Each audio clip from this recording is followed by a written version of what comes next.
Feeling तो भैया obviously आप प्राउड फील करते हो। मैं एक्चुअली उस टाइम मेरे को भी किसी सीनियर ऑफिसर ने कॉल करके बताया था कि तेरा नाम आया है शौर्य चक्र की लिस्ट में। तो हम कोई 30-40 लड़के थे, तो उन्होंने हमारा सीधा ही ऑर्डर किया एसओजी का। तो वहां से अभी 30-40 में से कोई मेरे ख्याल से 10-12 ही बचे हैं। एक बंदा नर्वस भी होता है उस टाइम पे कि यार प्रेसिडेंट है, प्रेसिडेंट के सामने जाना है, थोड़ी नर्वसनेस रहती है दिमाग में। लेता है जैसे हम किसी मिलिटेंट को एलिमिनेट कर लेते हैं तो हमारा अगला टारगेट होता है जो उसके पास से सामान मिला होता है, हम उसको मतलब देखते हैं। अगर कोई उससे भी लीड मिल जाती है, अगर और भी हमें कोई टारगेट मिल जाता है तो हम उसको एलिमिनेट करने की सोचते हैं। हम ये नहीं सोचते कि मतलब हमने हाँ एक एलिमिनेट कर दिया तो हमारा काम खत्म हो गया। नहीं, ऐसा नहीं है। ये भी एक रिस्पॉन्सिबिलिटी होती है एक पुलिस वाले की, चाहे वो ऑपरेशन में है या नहीं है। जिसको अगर कोई मिलिटेंट दिख जाता है वो आपके ऊपर फायर कर रहा है, तो आपको जैसे ऊपर से ऑर्डर मिलते हैं, निर्देश मिलते हैं कि अगर मिलिटेंट वहां पे है तो हमें उसे न्यूट्रलाइज करना है जैसे मर्जी। जी यार, जब जब ये अनाउंस हुआ था तब भी घर वालों को भी, लोग गांव के आसपास के लोग बोल रहे थे कि हमने सोचा नहीं था आपका ये लड़का ऐसा है, घर में शरीफ रहता है।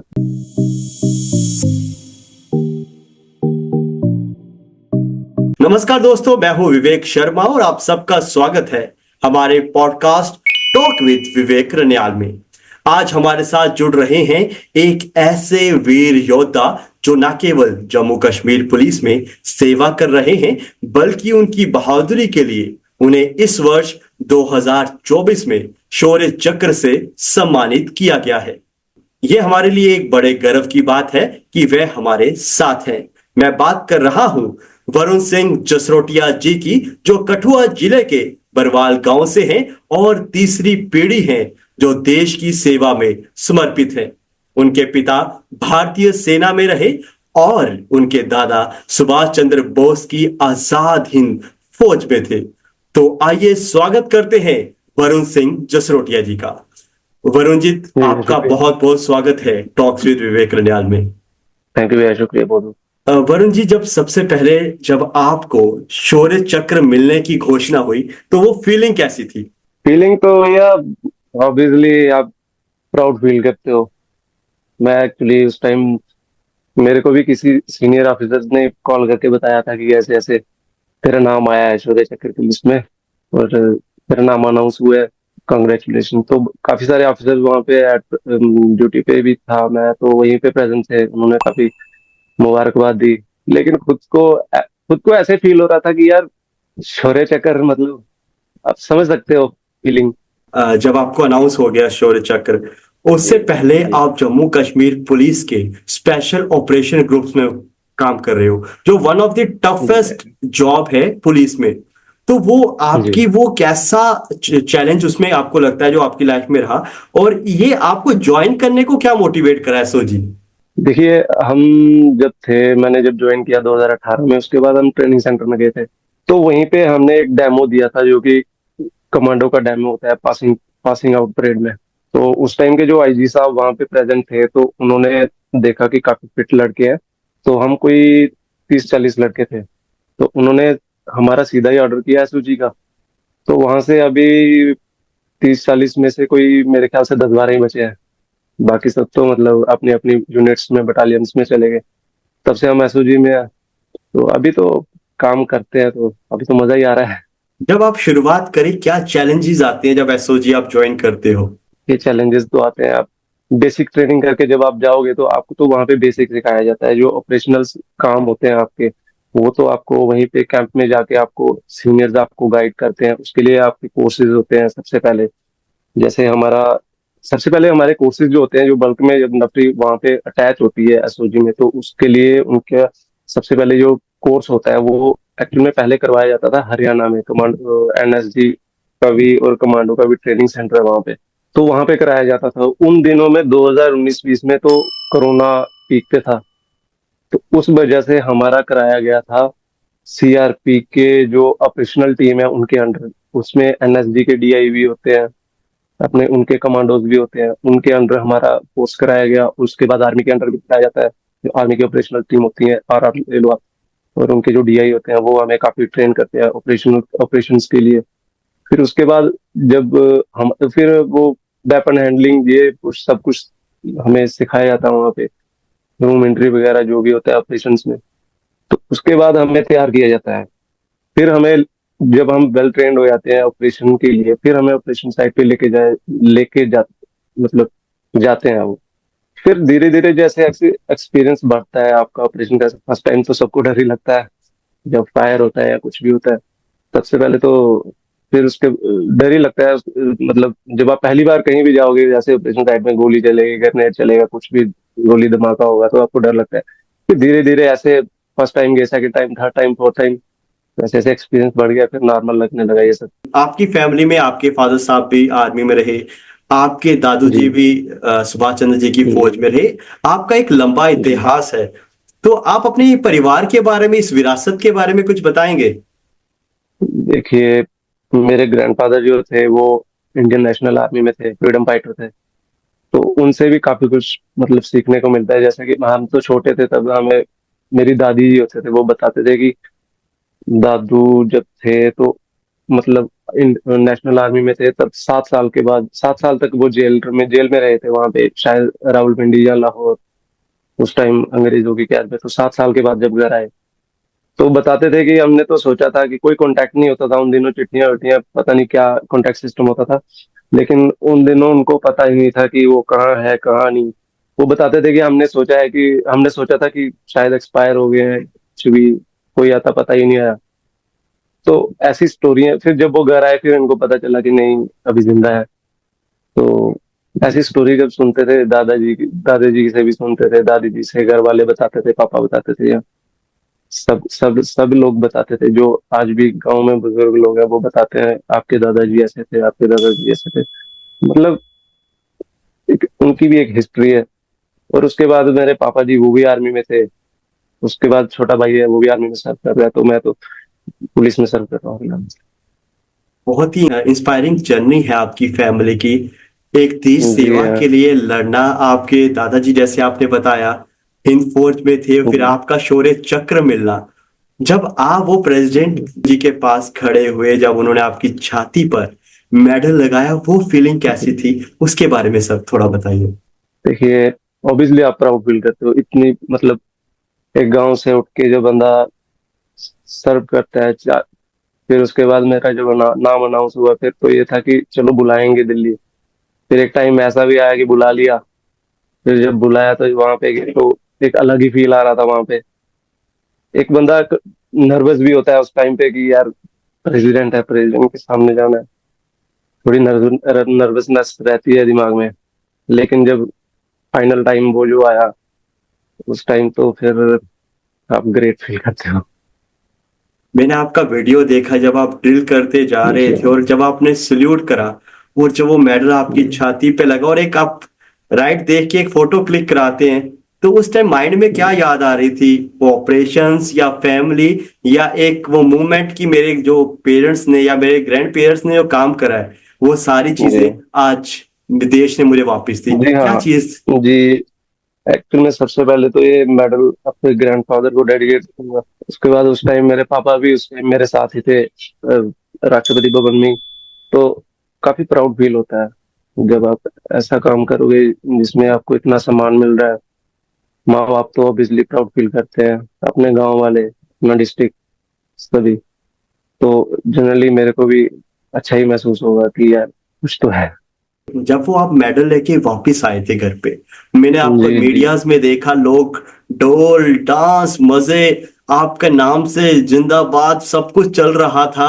डिस्ट्रिक्ट मैजिस्ट्रेट जी आपके हाँ। घर में आए, वो फीलिंग कैसी है? और आप, आपके गांव वाले अब आपको कैसे देखते हैं? दिव्या, जब मैं वहां पे था, राष्ट्रपति भवन में था, तो उसके जो सेरेमनी थी उसके बाद भी हमें डिफेंस मिनिस्टर डिनर के लिए मतलब उन्होंने इनवाइट किया था, तो हम वहां पे थे। उसके बाद से कॉल्स आना शुरू हुए थे वहां पे। तो आधी कॉल्स तो मैं उठा नहीं पाया था। जिनकी कॉल्स अटेंड की उनको मैंने शुक्रिया किया। फिर भी बहुत सारे कॉल, फिर मेरे को बताया गया कि डीसी साहब भी आ रहे हैं अपने आपको यहाँ पे पिक करने बरवाल मोड़ में। तो जब वहां से आया तो काफी सारे बरवाल के लोग, मतलब सीनियर जूनियर अपने बुजुर्ग लोग भी सभी वहां पे प्रेजेंट थे। डीसी साहब भी आए थे। तो अच्छा ही लगता है मतलब, अगर डीसी साहब आपको वेलकम कर रहे हैं तो इससे बेटर जो क्या फीलिंग होगी।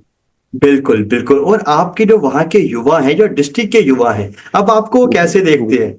हमारे लिए आप एक सुपरमैन है। जो हम मूवीज में हीरो देखते थे, वो रील के हीरो हैं, पर रियल हीरो आप हैं। तो अब आपको युवा किस ढंग से देखते हैं और आपसे क्या चीजें पूछते हैं? जी हाँ, युवा का इंटरेस्ट बढ़ जाता है। जैसे आपने देखी होगी वो वीडियो, वहां पे पूरी साइटेशन बताते हैं कि ऐसे किया था, ऐसे किया था। तो जब युवा ये ऐसी वीडियो देखेगा तो उसको और एक्साइटमेंट होती है कि मैं और कुछ जानूं इनसे। जैसे मैं वहां से आया था तो काफी सारे, मैं हमारे यहाँ पे पार्क है, हम वहां पे बैठे थे तो काफी सारे छोटे लड़के, छोटे बड़े जो भी होते थे, फिर एक्साइटमेंट सबकी बढ़ जाती है कि हम और भी जाने, और भी क्या क्या हुआ है, कैसे किया है। तो युवा भी, मतलब आजकल का युवा आपको पता ही, समझदार है। उनको एडवाइस की या फिर कुछ समझाने की जरूरत नहीं है। जिसको समझना होगा वो देख के समझ जाता है कि अगर मैं कर सकता हूँ तो वो भी कर सकते हैं। बाकी युवा को यही मैसेज है कि आप गलत चीजों में मत पड़िए, उसमें तो नुकसान ही होता है। बाकी सही बिल्कुल रास्ता पकड़ोगे तो सही रास्ता आपको हमेशा सही मंजिल तक पहुंचाएगा। बिल्कुल। कश्मीर में टेररिज्म बहुत ज्यादा हद तक कंट्रोल हुआ है, और उन सब में आप जी। जैसे ग्रेट हीरोज की, सोल्जर्स की बहुत महत्वपूर्ण भूमिकाएं रही हैं। तो आप इसके बारे में क्या बताएंगे? कैसे जर्नी रहती है आपकी? कितना टफ रहता है? और जब आप इन सभी लोगों को एलिमिनेट करते हैं, तो एक कैसे फील आता है? और क्या रिस्पॉन्सिबिलिटीज होती हैं ड्यूरिंग सच ऑपरेशंस में? देखिए, ये काम वहां पे जब हम गए थे तो हमारा, जब हम मैंने एसओजी ज्वाइन किया था तो टाइम ऐसा था कि मिलिटेंसी थी, पीक पे थी। तो वहां पे ऐसा, मतलब जैसे आपने बोला कि जैसे आप एलिमिनेट कर लेते हो उसके बाद आपको कैसा फील होता है, जैसे हम किसी मिलिटेंट को एलिमिनेट कर लेते हैं तो हमारा अगला टारगेट होता है जो उसके पास से सामान मिला होता है, हम उसको मतलब देखते हैं। अगर कोई उससे भी लीड मिल जाती है, अगर और भी हमें कोई टारगेट मिल जाता है तो हम उसको एलिमिनेट करने की सोचते हैं। हम ये नहीं सोचते कि मतलब हमने, हाँ, एक एलिमिनेट कर दिया तो हमारा काम खत्म हो गया, नहीं, ऐसा नहीं है। हमें अगला टारगेट भी ढूंढना पड़ता है कि और ऐसे दहशतगर्द मतलब वैली में ना हो। जैसे जैसे अभी आपने देखा होगा कुछ अटैक्स हुए हैं सिविलियंस पे। तो बस इसी को नजर में रखते हुए मतलब अपने टारगेट, अपने एलिमिनेट करने पड़ते हैं टारगेट। आप सभी सोल्जर्स की, एसओजी के सोल्जर्स की बॉन्डिंग कैसे रहती है? और आप कितना विश्वास करते हैं एक दूसरे के ऊपर ऑपरेशन के टाइम पे? देखिए, एक होती है जनरल ड्यूटी, उसमें आपका किसी से कोई लेना देना नहीं होता। आज इसके साथ ड्यूटी कर रहे हैं, कल उसके साथ करेंगे। ऑपरेशन में ऐसे होता है, आपका बडी पेयर होता है। उसमें जो आपका बडी पेयर होगा होता है उसके साथ आपकी बॉन्डिंग ऑब्वियसली होती ही होती है। अगर आपकी बॉन्डिंग नहीं होगी तो आप उसके साथ काम कैसे करेंगे? आप सामने दुश्मन होगा, आप आपस में आपकी नहीं बनती होगी तो फिर ऐसे दुश्मन बारी हो जाता है खुद पे। तो ऐसे होता है कि हमारी जो टीम होती है तो उसमें हम, हमारा सब में, अगर हम 10 बंदे की एक टीम है, हमारा 10 के 10 बंदों के साथ अच्छी बॉन्डिंग होती है, मिलके काम करते हैं। क्योंकि कई बार ऐसा होता है कि आपको, मतलब ऑपरेशंस में आप जाते हैं, वहां पे कुछ भी हो सकता है, आप जख्मी हो सकते हैं, आप गिर जाओगे, तो आपका जो बडी होगा जिसके साथ आपका अच्छा बॉन्ड हो, वही आपको जाके उठाएगा वहां से। कोई दूसरा नहीं आएगा, कोई तीसरा अदर पार्टी का बंदा नहीं आएगा। जो आपका बडी होगा या फिर आपकी टीम का मेंबर होगा वही आपको उठाएगा। तो हमें एक दूसरे पे बिलीव करना होता है उस पे। और ट्रस्टेबल पर्सन भी हैं वहाँ पे, जितने भी पॉप्स हैं हमारे। इस बार जो जिसके लिए आपको शौर्य चक्र मिला, आपने कैटेगरी ए जी। का जो मिलिटेंट था उसको आपने एलिमिनेट करा। तो उस टाइम डर नहीं जी। था कि मैं किसको फेस करने जा रहा हूं, मैं कैसे जा रहा हूं? मेडल तो बात की बात है, पर जब आप अपने ऑफिसर्स जी के साथ हाँ। वहां जाते हो, तो आपको कितना कितना डर लग रहा था, या कैसी सिचुएशन थी आपकी? देखिए, ये भी एक रिस्पॉन्सिबिलिटी होती है एक पुलिस वाले की, चाहे वो ऑपरेशन में है या नहीं है। जिसको, अगर कोई मिलिटेंट दिख जाता है वो आपके ऊपर फायर कर रहा है तो आपको जैसे ऊपर से ऑर्डर मिलते हैं, निर्देश मिलते हैं कि नहीं, मिलिटेंट सामने है, आपको मतलब एज ए, मतलब पूरी टीम को बोला जाता है। यही नहीं कि इंडिविजुअली किसी को बोलेगा कि तू जा, नहीं, पूरी टीम को बोला जाता है। ऐसे होता है कि मतलब अपनी रिस्पॉन्सिबिलिटी लेके जाना पड़ता है कि अगर अगर मिलिटेंट वहां पे है तो हमें उसे न्यूट्रलाइज करना है जैसे मर्जी। अगर वो भागेगा उसको भागने नहीं देना है। यही प्रोटोकॉल्स फॉलो करने पड़ते हैं हमें। तो बस इसी के अकॉर्डिंग ज्यादा कुछ तो बोलूंगा नहीं। जी बिल्कुल, मैं समझ रहा हूँ ये सारी चीजें। जी। वरुण जी, जी। एक आम परिवार का लड़का, एक आम गांव का लड़का, तैयारी कैसे जी। शुरू हुई पुलिस में जाने की? थोड़ा इस बारे में बताओ। ये देखिए, एक मिडिल क्लास जो बंदा होता है ना, उसका यही होता है कि मैं बेल्ट फोर्स ज्वाइन करूंगा। आज भी है, काफी सारे लड़के यही होता है कि बंदा काफी टाइम आर्मी में भी मतलब ट्राई किया था, तो नहीं वहां पे चांस बना। चलो कोई बात नहीं। फिर उसके बाद काफी टाइम बाद शायद पुलिस की वो रिक्रूटमेंट हुई थी 2016 के बाद 2017 में। तो 2016 में भी ट्राई किया था, लेकिन उस टाइम मैं थोड़ा इंजर्ड था तो नहीं कर पाया। फिर उसके बाद जब 2017 में एक्चुअली में मैं ग्राउंड टच में रहता था, मैं स्पोर्ट्स में ज्यादा एक्टिव रहता था। जैसे अपने स्टेडियम में चले गए, कॉलेज में चले गए खेलने। तो उसके बाद ही ये रिक्रूटमेंट हुई थी 2017 में आई थिंक। तो उसके बाद जब रिक्रूटमेंट हुई तो फॉर्म वगैरह लगाया, तो 2018 में ज्वाइन किया। ठीक। जब 18 में ज्वाइन करने के बाद तब आपने सोचा था कि मैं एसओजी में जाऊंगा, स्पेशल ऑपरेशन ग्रुप्स में जाऊंगा, या बस अब यूनिफॉर्म मिल गई है हम भी कहीं पुलिस स्टेशन में ड्यूटी करेंगे, क्या माइंडसेट था आपका? सोचा तो नहीं था एसओजी का उस टाइम मेरे को। एक्चुअली में मेरे को पता ही नहीं था एसओजी होती क्या है। जब हम ट्रेनिंग सेंटर में गए थे कश्मीर में, तो वहां पे जाके पता चला कि एसओजी कोई भी मतलब एसओजी कोई टीम है, ये ऑपरेशन ग्रुप है या ऐसे है वैसे है। तो वहां जाके एक्चुअल में पता चला था। तो हमारी ट्रेनिंग काफी लंबी गई थी, 1.5 साल चला गया था उसपे। तो काफी सारे जो मतलब जम्मू रेंज के लड़के थे वो परेशान हो गए थे कि कब हम भी अपने इलाके में जाएंगे, क्योंकि ट्रेनिंग सेंटर में आपको पता ही है छुट्टी की थोड़ी दिक्कत रहती है। तो लड़कों को यही रहता है कि हम घर के पास जाएंगे। तो हमें वहां से जैसे मैंने आपको पहले बताया कि हमारा 30-40 लड़कों का अलग ग्रुप था। उनको पता था कि ये हमें नहीं भेजेंगे, हमें यहीं पे रखेंगे। तो थोड़ा टेंशन था अभी कि यार इतने 1.5 साल से यहाँ पे है, घर घर में जाएंगे, अपनी होम डिस्ट्रिक्ट ही मिलती थी उस टाइम, तो वहीं पे ड्यूटी करेंगे तो शाम को घर जाएंगे। एक्चुअल में ये चीजें होती है, ये फैमिली भी थोड़ा मतलब फैमिली के साथ रहने का भी मन करता है। तो जब वहां पे रख लिया गया हमें ऐसे जी, तो फिर हमने कुछ ज्यादा सोचा ही नहीं कि यार हम जाएंगे या नहीं जाएंगे। तो आज आज तक वहीं पे हैं, जिस कैब में अटैच है वहीं पे हैं। अभी तो ठीक है, चल रहा है, अच्छा है, मजा है। घर वाले एक्चुअली बोलते हैं कि अभी यहाँ पे सारे लड़के यहीं पे पोस्टेड हैं, तू क्यों वहां पे है, तू भी आजा, ट्रांसफर करवा ले। अब जब सीनियर ट्रांसफर करेंगे तो आ जाएंगे, जब नहीं करेंगे तो वहीं पे ड्यूटी करेंगे। यहाँ पे भी ड्यूटी करनी है, वहां पे भी ड्यूटी करनी है, हिसाब तो यही है। बिल्कुल बिल्कुल। अ, वरुण जी, हमारी कठुआ डिस्ट्रिक्ट में बहुत सारे ऑफिसर्स हैं, सोल्जर्स हैं, जो जी जी। मातृभूमि के लिए बहुत सारे मेडल लेके आए। बहुत सारे लोग जो है देश के लिए, हमारे जो यहाँ के युवा हैं, वो यही रहते हैं, पहली चॉइस फौज, दूसरी चॉइस उनकी पुलिस रहती है। अगर फौज में ना हो पाए तो जी पुलिस में हो जी जाएंगे। हमारी रिक्रूटमेंट भी जी है। और बहुत सारे, आप स्टेडियम जी जाके देखो, बच्चे दिन रात भाग रहे हैं कि जी खून पसीना जी एक कर रहे हैं कि हमें डिफेंस में होना है। तो आप उन लोगों को क्या जी। कहेंगे जो डिफेंस में, पुलिस में, जो आपको देख के प्राउड फील करते हैं, जो आपको देख के मोटिवेट हुए हैं, आप उनको क्या मैसेज देंगे? देखिए, मेरे काफी सारे लड़कों से यहाँ पे बात भी होती है जो इन्हीं रिक्रूटमेंट्स के लिए तैयारी कर रहे हैं। कोई एसएससी की कर रहा है, कोई आर्मी की कर रहा है, कोई पुलिस की कर रहा है। अभी पुलिस के फॉर्म लगे हैं, आई थिंक 1-2 महीने में उनकी रिक्रूटमेंट हो जाएगी। तो मेरी लड़कों से बात होती है, मैं घर आता हूँ, मेरी एक्चुअली अभी थोड़ी सेहत ठीक नहीं है। उससे पहले मैं सुबह जाता था जब रनिंग करने, तो काफी सारे लड़के यहाँ पे, बरवाल गांव की बात कर रहा हूँ, तो काफी सारे लड़के यहाँ पे रनिंग कर रहे होते हैं। वो यही तैयारी कर रहे होते हैं बेल फोर्स की।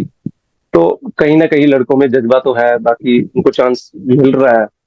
कुछ लड़के अभी उम्मीद कर रहे हैं, जैसे अभी रिसेंटली एक रिक्रूटमेंट हुई एसएससी की यहाँ पे जम्मू में। कुछ लड़के उम्मीद कर रहे हैं कि हम हो जाएं सेलेक्ट। तो लड़कों में जुनून तो है, बस थोड़ा उनको गाइड करने की जरूरत भी होती है, और उनको थोड़ा मोटिवेट करना पड़ता है। तो क्या बोलेंगे, क्या मैसेज दोगे उन सभी बच्चों को जो तैयारी कर रहे हैं? उनको यही मैसेज करूंगा कि आप हिम्मत मत हारो। अगर आपको इस बार आप सेलेक्ट नहीं होंगे तो आप अगली बार के लिए कोशिश करो, बस हिम्मत नहीं हारो। अगर आप इस बार सेलेक्ट नहीं हुए तो इसका मतलब ये नहीं है कि आप कैपेबल नहीं हो। आप कैपेबल हो, बस कहीं ना कहीं थोड़ी सी दिक्कत रह जाती है। लेकिन हम प्रार्थना करेंगे कि आप सुपर हीरो की तरह देश की रक्षा करते रहें, देश का नाम रोशन करते रहें। और खास करके थैंक यू। हमारे कठुआ का, खास करके आपसे नाम रोशन हुआ है। जम्मू कश्मीर के आज 5 से 6 ऑफिसर्स को वहां पे मेडल्स मिले। और जब जी आपका नाम अनाउंस जी हुआ, और जब कठुआ डिस्ट्रिक्ट के आप वापिस आए, एक प्राउड मूवमेंट। जम्मू कश्मीर के लोग, कठुआ के लोग एक प्राउड मूवमेंट कर रहे थे। और खास करके हमारे प्रेसिडेंट जी ने जब आपका नाम ट्वीट करा, आपके पिक्चर के साथ ट्विटर में, एक अलग ही मोटिवेशन थी हम सबके लिए। जी यार, जब जब ये अनाउंस हुआ था तब भी घर वालों को भी, लोग गांव के आसपास के लोग बोल रहे थे कि हमने सोचा नहीं था आपका ये लड़का ऐसा है, घर में शरीफ रहता है। ये जब आपको रिस्पॉन्सिबिलिटी वहां पे मिलती है, आपको काम करना है, आप ये पीछे मत हटोगे, वहां पे पीछे नहीं हट सकता बंदा। बहुत बहुत धन्यवाद वरुण सिंह जसरोटिया जी हमारे साथ जुड़ने के लिए, और इतनी बहादुरी के साथ देश की रक्षा करने के लिए। आपकी देशभक्ति और साहस हम सबके लिए एक प्रेरणा है, और हम आशा करते हैं कि आपका भविष्य उज्जवल रहे और आप देश का नाम रोशन करते रहें, और ऐसे ही बहुत सारे मेडल्स आपके चेस्ट पे लगे, और आप बहुत ज्यादा अपनी जो आपकी फैमिलीज की ड्रीम्स है वो सभी ड्रीम्स पूरे हो, और देश का नाम रोशन करें। बहुत बहुत शुक्रिया वरुण जी। थैंक यू भैया, thank you, thank you so much.